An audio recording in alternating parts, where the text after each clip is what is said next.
If I'm being honest, I completely botched my first attempt at learning Japanese, and fixing it took me far longer than it should have. If I could start learning Japanese all over again, I would do it in a completely different way, because I think there's a much better way to learn Japanese than what I did. There are 8 clear steps that make it straightforward to learn. And since figuring this out, well, I've lived in Japan for 4 years. I taught thousands of people Japanese with my story learning courses, and even wrote a book on learning Japanese, but it didn't start that way. So in this video, I'm going to show you the 5 biggest traps that I fell into and the breakthrough that I found at this little cafe right here that changed everything for me. So by the end, you will have the roadmap that I wish someone had given me from the start, a step-by-step plan to make real progress in Japanese without wasting 2 years like I did, doing it all upside down. And I will even give you a free planner to help you track your Japanese progress. So there's this tiny little izakaya that I used to go to almost every week in Tokyo, kind of a cross between a cafe and a bar.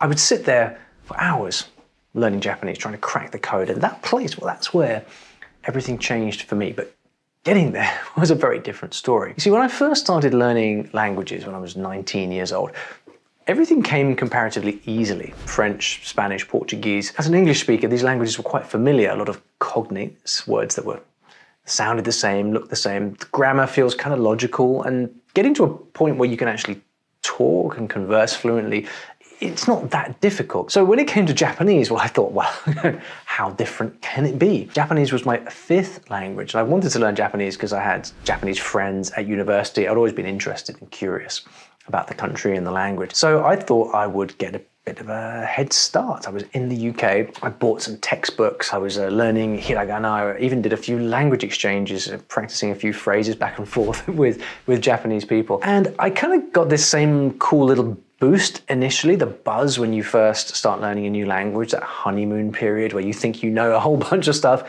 and in reality, you know nothing. And that was a very stark realization after about 6 months, because after 6 months of learning Japanese, I was still nowhere. I couldn't hold a conversation. I couldn't understand what was being said to me. 6 months learning Spanish, I could speak really well after that point. 6 months learning Japanese, I was just in no man's land, and I just didn't know what to focus on. It was a new experience. See, what I know now is I had skipped all of the foundations. There was nothing tying it together for me.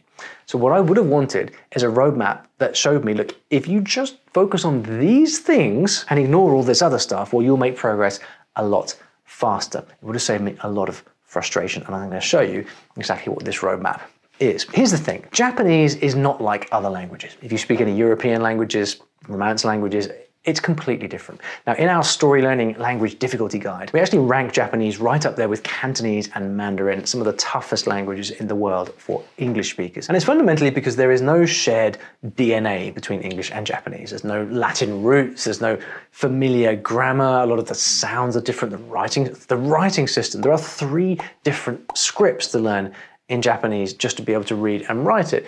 So trying to learn Japanese like you would learn French or Spanish, I was doomed from the start. My fatal flaw was I'd skipped right over a lot of the foundational stuff that makes Japanese so different. With Spanish, French, and Portuguese, I kind of dived into speaking very early on, and I got quite far. I did the same thing with Japanese, and I got nowhere. So if I could start all over again, the first thing I would do is work on my foundation. This is understanding that we need to go slow in order to go fast. And that means specifically learning hiragana and katakana right from day 1. These are the 2 foundational Japanese alphabets. There are only, I think, 46 characters in each. And you can learn them in a week if you learn a few characters every day. They are not that difficult. Some people spend a year over them. Don't do that. Get them down in a week. So then you can actually start reading and writing, and that unlocks everything. At the same time, you really want to start a project of paying attention to how Japanese meaning is conveyed, how Japanese sentences are built. And I do not mean studying grammar. Here's the thing. Japanese has very, very different grammar to English. And so when textbooks and teachers and schools start to teach Japanese, they usually dive headfirst into teaching Japanese grammar. Now, when I went to Japan later on and I did these schools and textbooks and things, I spent a couple of years learning Japanese grammar. But what I found was, even after 2 years of this stuff, I still couldn't tie everything together. And what I realize now is that it's because I was in such a intellectual rush to learn all the grammar bits that I never actually stepped back and let myself immerse in the language. But it is precisely immersing yourself in the language that helps you get used to the way that Japanese works, the sentence patterns, the way of introducing concepts, the way that verbs change. I now do not believe that you can learn this stuff in a textbook. You have to immerse yourself in the language and pay active attention to it so that you can understand yourself and get a feel for the way that Japanese people approach putting sentences together. Now, I know that this is not actionable advice. It's notable for what it is not. And what it's not is buy the textbook, study the grammar, work through all the grammar, because if you do that, you're going to tie yourself up in knots. Instead, I would just focus on spending much more time immersing myself in the language. Anyway, after a year or so of learning Japanese part-time in London, I decided to do what any desperate language nerd would do, and I moved to Japan. So when I got to Japan, I got a job teaching English at a really dodgy language school, and I thought, this is it. Total immersion in Japan. It's going to happen. My Japanese is going to be fluent overnight, except it wasn't. Now, obviously, I was surrounded by the language in some sense. Signs on the street, Japanese voices everywhere, kids talking in the schools. It seemed impossible not to learn, right? But living in Japan is not the same as living in Japanese. Most of my life was still in English. I was teaching English after all. After work, I hung out with English-speaking friends. Turns out it's not all that easy to make Japanese friends, especially ones who will want to speak Japanese with you. So sure, I dabbled, I took some community classes, I did a bit of Japanese TV at night, but it was never really enough. I was still collecting random bits of Japanese without learning how to build with those bits. And of course, as anyone who has lived abroad knows, living in a different country is very rarely the language learning nirvana that you think it's going to be. If you're working, guess what? You're tired after work. You don't necessarily feel like sitting down and hitting the books. Sometimes you might feel lonely and want to go and hang out with other people that speak the same language as you. I experienced all of these things, and I never ended up devoting as much time as I really wanted to study. And there was a point where I thought, if I'd just been sitting by myself studying, I could have done all this back home. So what am I actually doing here? So 6 months went by, a year went by, 2 years went by, and I still really couldn't hold together a conversation in Japanese. This was crazy for me, given my success in languages up to this point. I just wasn't building any momentum. Meanwhile, there were friends of mine who were racing ahead. Some of them lived with host families, others had Japanese partners, others signed up for intensive language courses, and they had this kind of sink or swim situation. If you can get yourself in these full immersion situations, it's amazing. It's just not that practical for a lot of people. I think the reality for me is I had made the mistake of getting a little bit too comfortable in an English-speaking life in Japan, which I was ashamed of because that's not me. It's just the way it worked out. And it was holding me back. I had no plan, no system, just guessing my way along with the language. I was a bit young and immature, to be honest. I probably thought that it would just seep in by magic. But guess what? Doesn't really happen. The thing is, if I just spent 10 minutes figuring out what I was actually trying to do and when, I probably would have saved myself 2 years at least of going nowhere. And that's what happens to many learners. They don't fail because they're bad at languages, they fail because they never stop to plan. So I made something to fix that. It's called the Language Goal Planner. It's 2 pages that you can print out. It's not magic, but it stops you from doing that thing where you study for 3 days and then disappear for 2 weeks and then feel guilty and start over. So here's where it helps. You get clear on why you're bothering with all this language learning stuff in the first place. Not some vague, I want to be fluent. Instead, you know exactly what you're working towards and you stop wasting time every session going, okay, well, what should I study today? It's just all mapped out from the start, so you just get on with it. Oh, and you also get to tick off every day that you show up. And that sounds silly, but that little dopamine hit actually matters more than you'd think. It keeps you from accidentally ghosting yourself for weeks. And the best part, you can see which skills you're neglecting, because let's be honest, you're doing loads of listening, but avoiding speaking, right? Or something like that. Yeah, that's what I did. Anyway, it takes about 10 minutes to set up, and then it just keeps you honest. It's completely free. You can scan the QR code on the screen or click the link below, print out a few copies and see if it helps. Trust me, having even a simple system beats just making it up as you go along. Without a goal planner, it took me a long time to figure out step 2. Remember when I said that despite living in Japan, I didn't have immersion? Well, yeah, you have to build an immersion environment, but you don't have to live in Japan in order to do it. You can fill your day with Japanese without leaving your house. So if I could do this over again, I would make Japanese the background noise of my whole life, way before I actually went to move to Japan. Podcasts, music, TV dramas, YouTube, I don't know, cooking shows, anything that keeps the language in my head all day. I would start my day with a Japanese song on my phone alarm. And if it sounds like I'm talking about listening, I am. See, listening is a real badass skill. It's way more important than people realize. You need hundreds of hours over time of listening. That's how you build a deep, intuitive feel for the language. And that includes in real life where possible. So wherever it is that you live, try to find a Japanese hangout, like a little Tokyo or a language cafe, somewhere that you can listen to the sounds of the language, politely of course, and get used to the rhythm of how real people speak. Once you've built that environment and the sounds start to feel familiar, then it's time to add some structure. And for me, that is where I hit the first big mega mountain, kanji.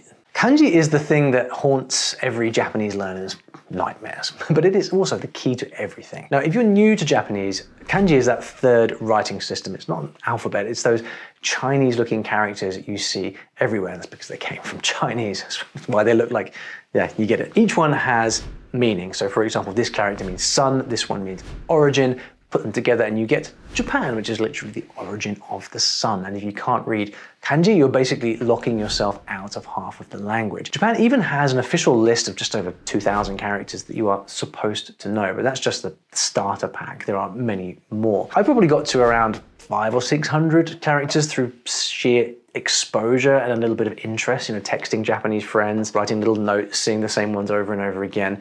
Those stuck, and I could use them pretty flexibly, but even that wasn't enough. And there was an element of laziness there, if I'm being honest, because I just didn't sit down and just crank it out. The thing is with kanji that you can't just wing it. You need a proper system to get through them because there are too many of them to just absorb. It's a big challenge. Japanese school kids literally copy them out hundreds of times week after week. And so we need to find our own version of that grind. So later I told myself, I'm going to learn the hell out of this thing if it kills me. And that mindset is really what's required. Now, I use a system called remembering the kanji. Some love it, some hate it, but the method doesn't matter. The real goal isn't the learning the characters as such, it is being able to read. I don't even care about writing all that much, but I want to be able to read. So I would commit to learning a few kanji every day from day one and just keep going. And also pair that with lots of reading at the same time. So as you're learning the kanji one by one, you want to be able to read so you can start to recognize them in context, because kanji only ever sticks when you see it in context. And you don't need all of the 2,000 odd official kanji before things get fun. Once you can read a little, well, reading itself teaches you the rest. And if you're not sure where to start, you could do a lot worse than my Japanese Uncovered course at Story Learning, where we teach you not only hiragana and katakana, but also a systematic way to learn kanji. The next thing that gave me a shock with Japanese was vocabulary.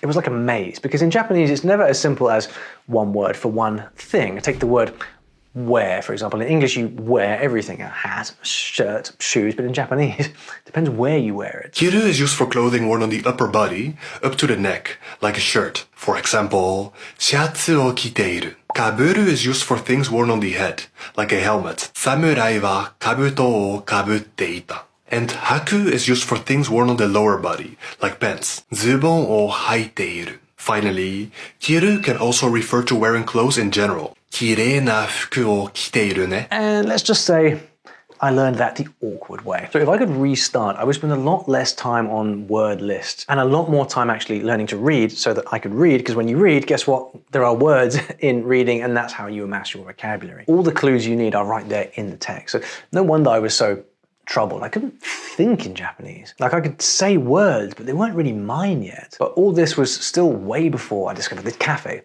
and more trials were coming. This really blew my mind, how much Japanese changes depending on who you are talking to. I mean, seriously, it's like two different languages. There's this whole polite version called keigo that you use at work or with anyone that you need to respect. And then there's the laid back version that you use with friends.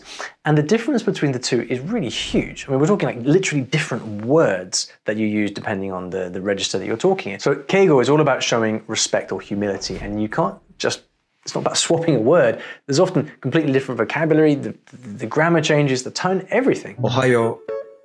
おはようございます。おやすみ。おやすみなさい。ごめん。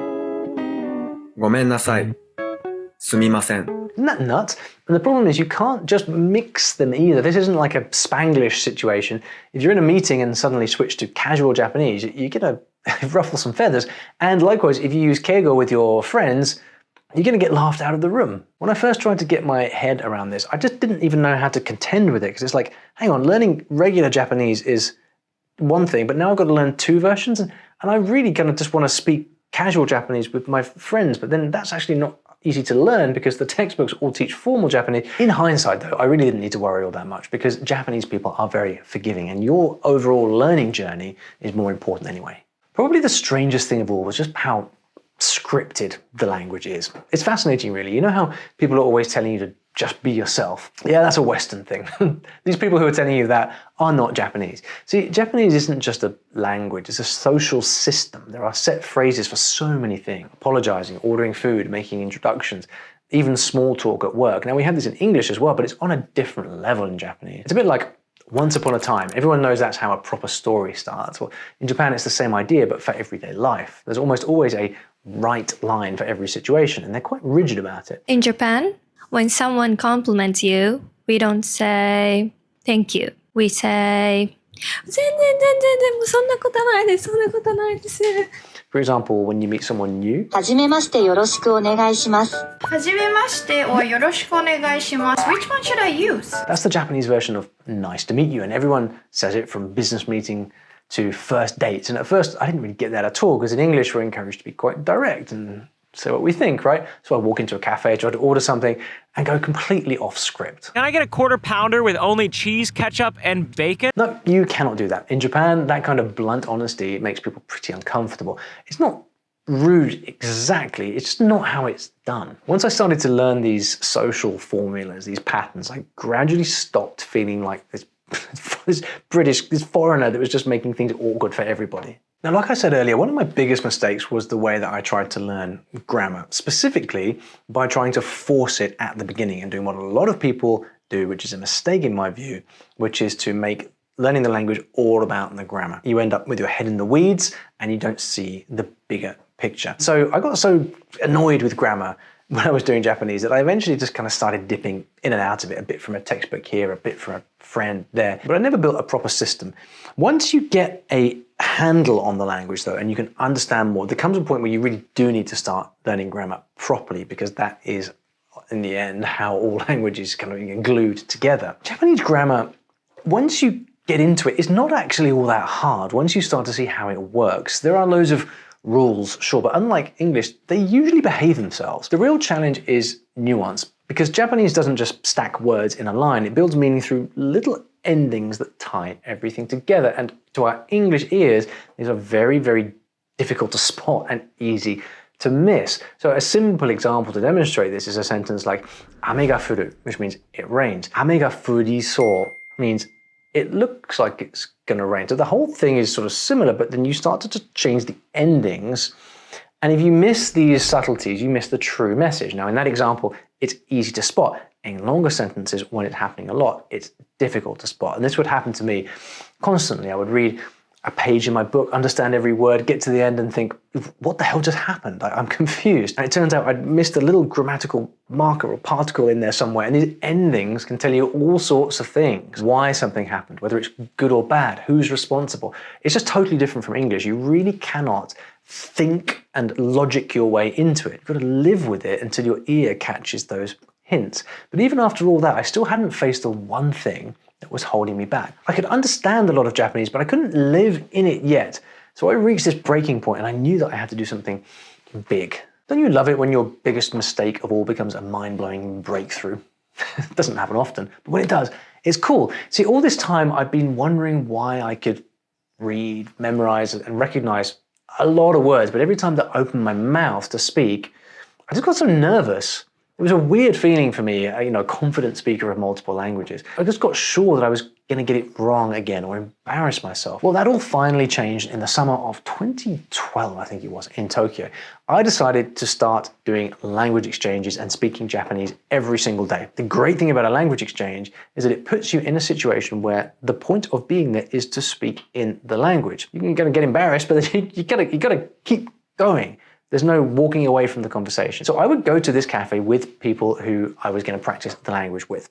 And it was tough going at first. I remember those first initial conversations where I was trying to fumble my way through. I was embarrassed, it was awkward, it was difficult, but it turned out to be very effective. And I started to arrange these language exchanges in this cafe every single day after work. And soon it became a habit. And I was doing these 1 hour Japanese only sessions every single day. And I kept it up for months. For the first time, I felt like Japanese was actually part of my daily life, and my internal resistance to it started to fade away. And after a few months, it was like walking out of a dark tunnel as a different person. I had real confidence. I could use real Japanese in a natural way because I just got used to it. But most importantly, and this is huge for me, I could finally say what I was thinking in Japanese. Me.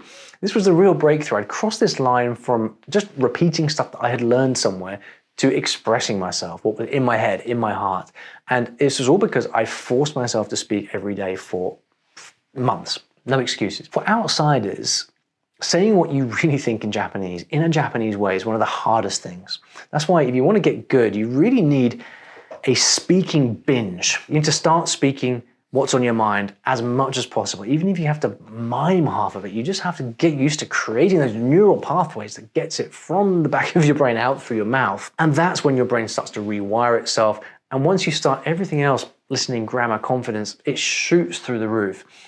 And it's extremely gratifying. It's one of my proudest moments in language learning. I still think about that cafe sometimes, how impossible it all felt at the start and how fast everything opened up once I stopped waiting and really engaged. It's where I started truly living in Japanese. And if you're learning Japanese, the struggles are real, but the breakthroughs are way bigger. And if you're excited to get going and not sure how, then check out this next video where I show a simple 15-minute daily routine that brings this whole roadmap to life. And it works for any language, so go check it out.